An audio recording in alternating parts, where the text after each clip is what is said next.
4 destructive habits that keep Christians weak. Let me start with እነዚህ አራት ልምምዶች በህይወታችሁ ውስጥ ካለ ደካማ ክርስቲያን እንድትሆኑ ያደርጋችኋል። የእውነት ህይወታችሁ መቀየር ከፈለጋችሁና ከእግዚአብሔር ጋር ያላችሁን ህብረት ማስተካከል ከፈለጋችሁ አንድ ጊዜ የምትሰሩትን ነገር አቁማችሁ ይህችን አጭር መልእክት እንድታዳምጡ እንፈልጋለን። ዲያብሎስ ብዙ ክርስቲያኖችን እያደከመና እያፈዘዘ ያለው ዲያብሎስ የበለጠ ብርቱ ስለሆነ አይደለም። እነዚህ ክርስቲያኖች እየደከሙና እየፈዘዙ ያሉት ቀን በቀንና ቀስ በቀስ እያዳበሯቸው በመጡት ልምዶች ነው። ሰዎች እነዚህ ልማዶች እየተለማመዱ ቀስ በቀስ ራሳቸውን ማጣት ይጀምራሉ። ዕብራውያን ሰዎች ምዕራፍ 12 ከቁጥር 1 ጀምሮ እንዲህ ይላል፣ እኛ ደግሞ ሸክምን ሁሉ ቶሎም የሚከበንን ኃጢአት አስወግደን ይለናል። ይህ ማለት በህይወታችን ውስጥ ሳናውቀው ከባድ ሸክም ቀስ እያለ እላያችን ላይ እየተጫነ የሚመጣ ኃጢአት አለ ማለት ነው። ይህ ሸክም እንድንጓተት ያደርገናል። እስኪ ደካማ ክርስቲያን የምንለው ምን አይነት ክርስቲያን ነው? በመጀመሪያ በቀላሉ ተስፋ የሚቆርጥ ነው። ከዛ በኋላ በቀላሉ ኃጢአት ውስጥ መግባት ይችላል፣ ማለትም በቀላሉ ይታለላል። ሶስተኛው ደግሞ አይጸልይም። የክርስቲያን የመጣበትን መንፈሳዊ ጦርነቶች በሙሉ ለመሸነፍ ቅርብ ነው። የሚያስፈራው ይህ ብቻ አይደለም። ኢየሱስን የፈለገ ያክል ብትወዱት እንኳን መንፈሳዊ ህይወታችሁ ደካማ ሊሆን ይችላል። ዛሬ የምንመለከተው አራት መንፈሳዊ ህይወታችሁን ሊያደቅና ሊያደክም የመጡ ነገሮችን ነው። እነዚህን አራት ልምምዶች በማወቅ እንድትሰብሩት እንፈልጋለን። ይህን ካደረጋችሁ በኋላ መንፈሳዊ ህይወታችሁ ሲቃናና የእግዚአብሔርን ኃይል በህይወታችሁ ላይ ማየት ትጀምራላችሁ። አዲስ የሆነ የመንፈሳዊ ደረጃ ውስጥ ትቀላቀላላችሁ። በጥሞና አዳምጡ። የመጀመሪያው መንፈሳዊ ድካምን የሚፈጥረው የእግዚአብሔርን ቃልና ጸሎትን ችላ ማለት ነው። ኢየሱስ ክርስቶስ መጽሐፍ ቅዱስ ላይ አንድ ነገር በግልጽ ሲናገር እናያለን። የማቴዎስ ወንጌል ምዕራፍ 26 ቁጥር 41 እንዲህ ይላል፣ ወደ ፈተና እንዳትገቡ ትጉና ጸልዩ፣ መንፈስስ ተዘጋጅታለች፣ ሥጋ ግን ደካማ ነው ይላል።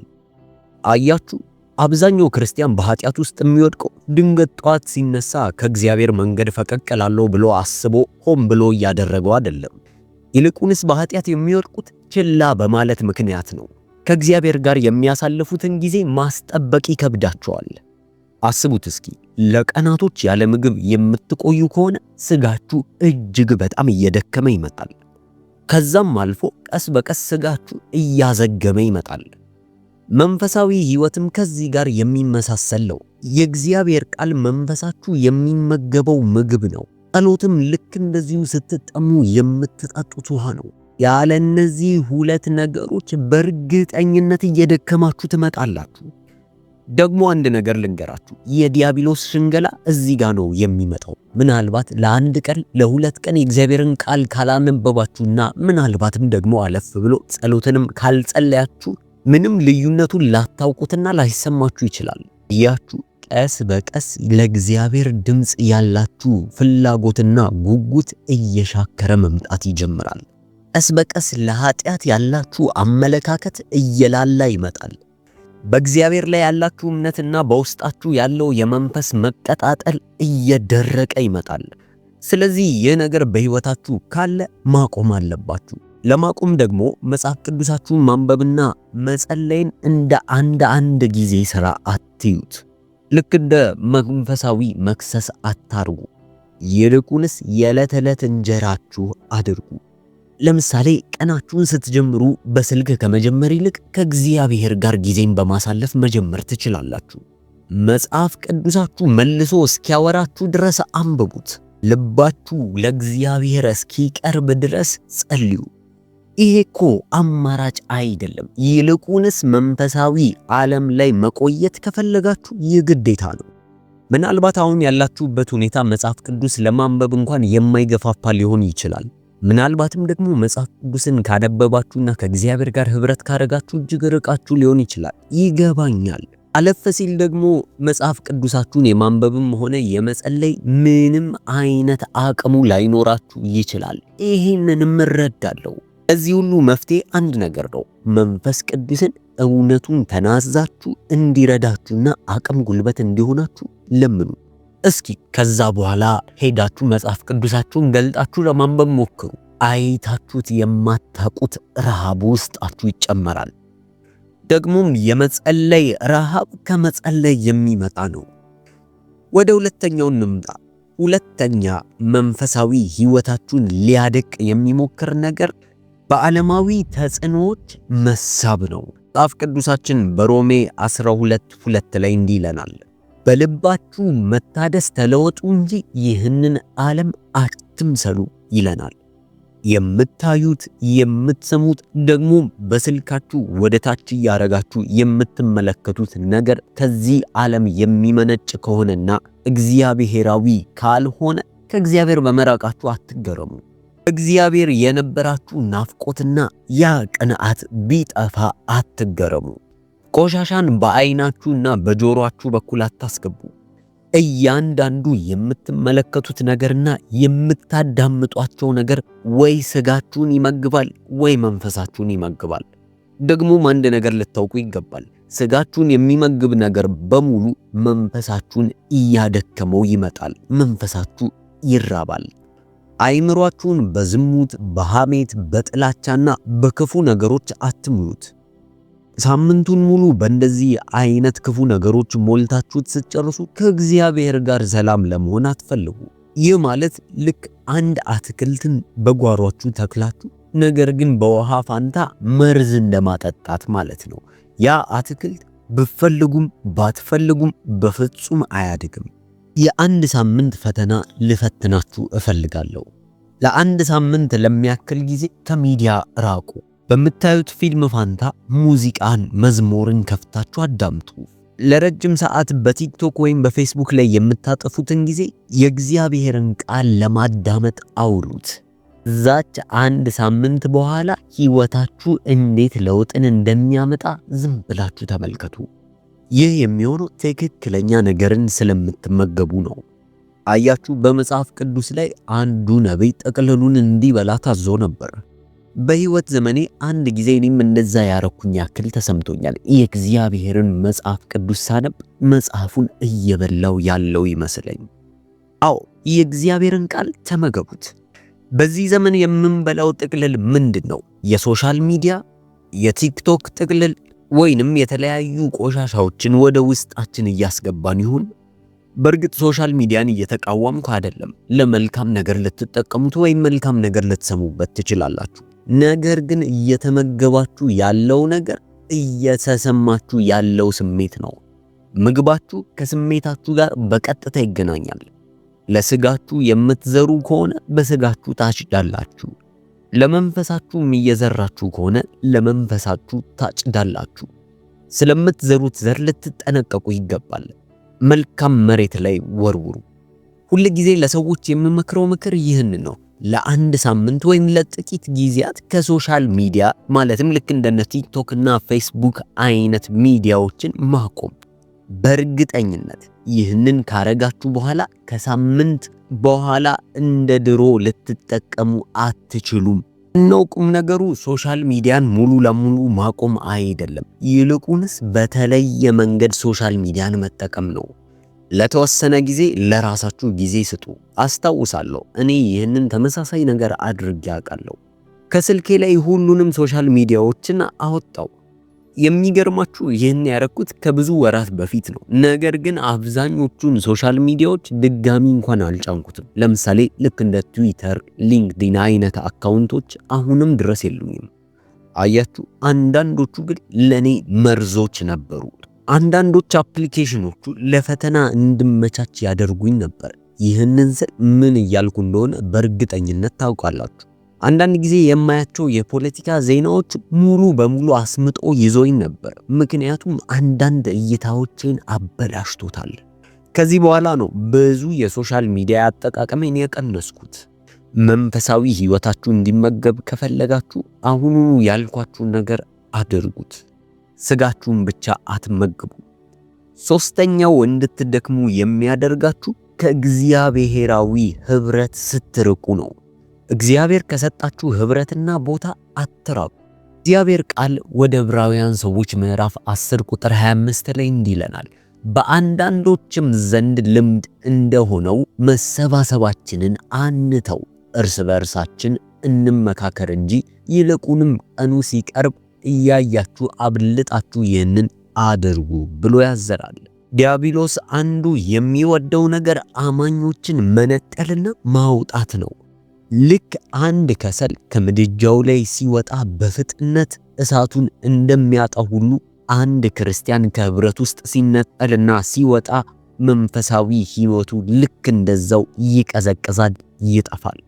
አያችሁ፣ አንድ ነገር በግልጽ ልንገራችሁ፣ ቤተ ክርስቲያን ብቻ መገኘት በቂ አይደለም። ይልቁንስ ልትተከሉ ይገባል። ሰዎች ያስፈልጓችኋል፣ ወንድሞች እህቶች ያስፈልጓችኋል። ሊያውቃችሁ ሊረዳችሁና ለእናንተ ሊጸልዩላችሁ የሚገቡ ወንድምና እህቶች ያስፈልጓችኋል። መንፈሳዊ ምግባችሁና መንፈሳዊ ህብረታችሁ በሳምንት አንድ ጊዜ የዩቲዩብ ላይ የሚገኝ መንፈሳዊ ትምህርትን ማዳመጥ ከሆነ በፍጹም ተሳስታችኋል። ህብረት ልታረጉ ይገባል። ብረት ብረትን ነው የሚስለው። ተመሳል ከፈለጋችሁ ሶሻል ሚዲያ ላይ የምታዩት ትምህርት ወይም በሳምንት አንድ ጊዜ ቤተክርስቲያን የምትሄዱት በቂ አይደለም። አጥቢያ ቤተክርስቲያን ውስጥ ልትተከሉ ይገባል። ቤተክርስቲያኖች ውስጥም ከተተከላችሁ ከሰዎች ጋር ልትቀራረቡና አንድ ቡድን ውስጥ ልትገቡ ይገባችኋል። እውነቱን ስነግራችሁ አብዛኛውን ጊዜ ክርስቲያኖች ደካማ የሆኑበት ምክንያት ብቻቸውን ስለሆኑና ብቻቸውን ስለሚጋፈጡ ነው። ዲያብሎስ ልክ እንደዚህ ሰበቦችን እንድታበዙ ይፈልጋል። ከዛ በኋላ ቀስ በቀስ የተሰጣችሁን ኃይል እየመጠጠ ይወስድባችኋል። በእርግጥ ይህ ማለት በቤተ ክርስቲያን ውስጥ ብዙ ጓደኞች ልታፈሩ ይገባል ማለት አይደለም። ይልቁንስ አንድም ሰው ቢሆን አይናችሁን እያየ እንዴት ናችሁ ብሎ ከልብ የሚጠይቃችሁ ሰው ግን ያስፈልጋል። በዛ መልኩ በእርግጠኝነት ትጠነክራላችሁ። የመጨረሻውና እጅግ በጣም አሳሳቢ የሆነው ልምድ ላይ ደርሰናል። ይህ ልምድ በአብዛኞች ክርስቲያኖች ዘንድ ልማድ ሆኗል። ደግሞም መስበር አለባችሁ። አራተኛው ሚስጥራዊ ኃጢአትን መታገስና ማባበል ነው። ማለትም በድብቅ የሚደረጉ ኃጢአቶችን መታገስ። የእግዚአብሔር ቃል በመዝሙረ ዳዊት ምዕራፍ 66 ቁጥር 18 ላይ እንዲህ ሲል ይነግረናል፣ በልቤስ በደልን አይቼ ቢሆን ጌታ አይሰማኝም ነበር ይለናል። አያችሁ፣ ድብቅ ኃጢአት ማለት በጎማ ውስጥ ያለ ትንሽ ቀዳዳው እንደማለት ነው። ለተወሰነ ሊያስኬዳችሁ ይችላል፣ ነገር ግን መተንፈሱና መበላሸቱ የማይቀር ነው። መንፈሳዊ ጥንካሬያችሁን፣ መንፈሳዊ ድፍረታችሁንና ከእግዚአብሔር ጋር ያላችሁን ቅርርብነት ይገለዋል። እንዲሁም ይህ አደገኛ ነው፣ ምክንያቱም ድብቅ ኃጢአት ከእግዚአብሔር እንድትደበቁ ያረጋል። በእግዚአብሔር ውስጥ ከመደበቅ ይልቅ ከእግዚአብሔር መደበቅን ያመጣል። እስኪ ይህን ስናገር ማን ትዝ አላችሁ? አዳም በድብቅ በሰራው ነገር ምክንያት ከእግዚአብሔር ሸሸ፣ ተደበቀ። ልክ እንደዚሁ ድብቅ ኃጢአት ከዝማሬ ከግንኙነትና ከጸሎት እንድትረቁና ቀስ በቀስ እንድትሸሹ ያደርጋችኋል። በብርሃን ከመመላለስ ይልቅ በጥላ ውስጥ መመላለስ ይቀላችኋል። ይህን ስናገር በልባችሁ ለተሰማችሁ በሙሉ አንድ መልካም ዜና አለኝ። ይህንን ድብቅ ልምምድ አውጥታችሁ ከተናገራችሁና ለእግዚአብሔር ከጮኻችሁ የኢየሱስ ደም ወዲያውኑ ያነጻችኋል፣ ኃይላችሁም ወዲያውኑ ይታደሳል። የእግዚአብሔር ቃል በመጽሐፈ ምሳሌ ምዕራፍ 28 ቁጥር 13 ላይ እንዲህ ሲል ይነግረናል፣ ኃጢአቱን የሚሰውር አይለማም፣ የሚናዘዝበትንና የሚተዋት ግን ምሕረትን ያገኛል ይለናል። በራሳችሁ እጅ በሚስጥር የተሞላ እስር ቤት ውስጥ አትኑሩ። ተናዘዙት። እሱ እናንተን ከመግደሉ በፊት እናንተ ቀድማችሁ ግደሉት። ብዙ እግዚአብሔርን የሚወዱና የሚያገለግሉ ሰዎች ውስጣቸው የነበረውን እሳት ሲያጡ አይቻለው። እንደዛ የሆነው ምናልባት ወሲባዊ ፊልሞችን ስላዩ፣ ስለዋሹ፣ ስለሰረቁ ወይም ደግሞ ስለዘሙቱ አይደለም። ይልቁንስ በውስጣቸው አንድ የተገነባ ነገር አለ። መንፈሳዊ ጥንካሬያቸውን የሚበላ የተገነባ ነገር በደል ይባላል። አያችሁ፣ ለአንድ ሰው መንገር ያለባችሁ ነገር ኖሮ ነገር ግን ለዛ ሰው ያንን ነገር ሳትነግሩት ስትቆሩ እጅግ በጣም ያቁነጠንጣችኋል። ለዛ ሰው መናገር እንዳለባችሁ ያለው ስሜት አያስቀምጣችሁም። እስክትነግሩት ድረስ ውስጣችሁ ሰላም አይሰማም። ነገር ግን ያንን ነገር ልክ ስትነግሩት ወዲያውኑ ውስጣችሁ ይተነፍሳል።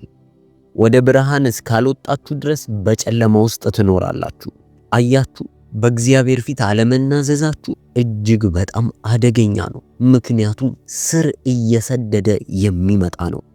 ምንም ቢከብድ ምንም ቢያስፈራ ለእግዚአብሔር ለአባታችሁ መናገር ይሻላል። ከእግዚአብሔር ጋር ግንኙነቱን ከፈለጋችሁ መናገር፣ መናዘዝና ነገሩን ለእግዚአብሔር መስጠት ግዴታ ነው፣ አማራጭ አይደለም። ነፃ መውጣት እስከፈለጋችሁ ድረስ ለእግዚአብሔር ሁሉንም ነገር መናገር አለባችሁ። አሁን የነገርኳችሁን እነዚህን 4 ነገሮች በፍጹም እንዳትረሱ። የመጀመሪያው ጸሎትና የእግዚአብሔርን ቃል ችላ ማለት፣ ሁለተኛው በዓለማዊ ተጽዕኖ ውስጥ መዋጥ፣ ሶስተኛው እግዚአብሔር ከሰጣችሁ እግዚአብሔራዊ ስፍራ መራቅ፣ አራተኛና የመጨረሻው ሚስጥራዊ ኃጢአቶችን መለማመድ፣ ዝም ማለት። እነዚህ 4 ነገሮች በጸጥታ መንፈሳዊ ብርታታችሁን የሚበሉ የሚሰረስሩና የሚገሉ ነገሮች ናቸው። መልካሙ ዜና ግን ከዛሬ ጀምሮ እነዛን ልምምዶች ልትገሏቸው ትችላላችሁ። ምናልባት አንዱን ወይም ደግሞ 4ቱንም ልማዶች በሕይወታችሁ ላይ ተመልከታችሁ ሊሆን ይችላል። እንደዛ ከሆነ አሁን አብረን እንጸልያለን። ጌታ ኢየሱስ ሆይ በዛሬው ቀን እናዘዛለሁ። እነዚህ ልማዶች በሕይወቴ ስለማመድ ቆይቻለሁ፣ አድክመውኛል። እግዚአብሔር ሆይ ይቅር በለኝ። ያንተን ቃል ችላ ስላልኩ ይቅር በለኝ። ክፉና አንተ የሌለህበትን ነገር ስመገብ ስለቆየው ይቅር በለኝ። አንተ የማትፈልጋቸውን ኃጢአቶች ስለማመድ ስለቆየው ማረኝ። ከዛሬ ጀምሮ እነዚህ ልማዶች ለመተው ወስኛለሁ፣ አልፈልጋቸውም። በመንፈስህ ሙላኝ፣ አጠንክረኝ። በድጋሚ ባንተ ፍቅር እሳት እንድቀጣጠል እርዳኝ። በኢየሱስ ስም አሜን። የእውነት ከልባችሁ ከጸለያችሁ እንኳን ደስ አላችሁ። ጌታ ኢየሱስ ክርስቶስ ሊረዳችሁ ዝግጁ ነው። ከዛሬ ጀምሮ ሕይወታችሁን ለማስተካከል ጣሩ። ልክ ነገ በማለዳ ስትነሱ ከስልካችሁ በፊት መጽሐፍ ቅዱሳችሁን ለመክፈት ሞክሩ። ያ ስጋችሁን የሚመግበውን ነገር አጥፉት። ከዚህ ሰዓት ጀምሮ ሕይወታችሁን ለመለወጥ ተነሱ። የእውነት ይህ መልእክት ጠቅሞኛል፣ ለውጦኛል ብላችሁ ካሰባችሁ ለአንድ ጓደኛችሁ አጋሩት። በእነዚህ በ4ቱ ልማዶች ላይ ያላችሁን ሐሳቦች በኮሜንት ሴክሽን ስር ጻፉልን። ይህ ትምህርት በምን መልኩ እንደለወጣችሁ በታች ባለው ኮሜንት ላይ አጋሩን። እናመሰግናለን።